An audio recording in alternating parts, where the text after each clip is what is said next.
مرض السمنة واحد من الأوبئة العالمية اللي بتكون سبب في أكبر مشاكل العصر الحديث، ومن العادي إننا نشوفها منتشرة بين كتير من الناس. لكن اللي مش عادي بقى إننا نشوفها في حيوانات مشهورة بخفة الحركة والنشاط والرشاقة، وللأسف بقت حيوانات مشهورة بالسمنة المفرطة.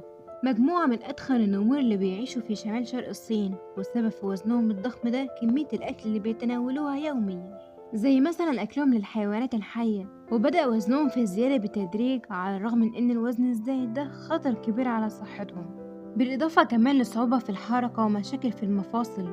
لكن في نفس الوقت ده بيكون سبب في زيادة الزائرين اللي بيجوا مخصوص عشان يتفرجوا على شكلهم. وتاني نوع من الحيوانات الضخمة هو حيوان القنفذ.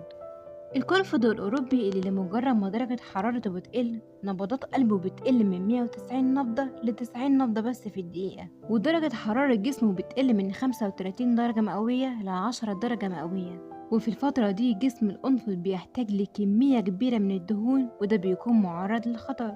بيواجه مشاكل كبيرة في الحركة وصعوبة تعايشه مع باقي الحيوانات. القرود كمان بتواجه مشكلة كبيرة، على الرغم من إن هي نشيطة وحركتها كتير، لكن ده ما يمنعش إن السعرات الحرارية في الأكل بتأثر عليهم بالسلب. وده اللي حصل بالظبط مع القرد السمين اللي وصل وزنه ل26 كيلو جرام، يعني تقريبا 3 أضعاف وزنه الطبيعي، وده بسبب الأكل الكتير. والمشكلة الأكبر اللي كانت بتواجهه إن أغلب الدهون دي كانت موجودة في منطقة البطن، وده مصعب عليه حركته جدا. مصعب حركته لكن مش مصعب الأكل.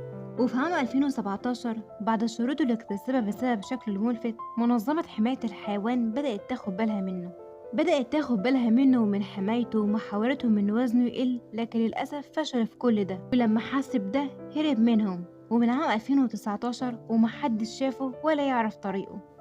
هل بقى مات أو راح عاش في مكان تاني بعيد عن البشر؟ الله أعلم. ولو الفيديو عجبكم اعملوا لايك وسبسكرايب واستنونا فيديوهات تانية جديدة. ولو في فكرة معينة حابين نتكلم فيها اكتبولي في الكومنتات.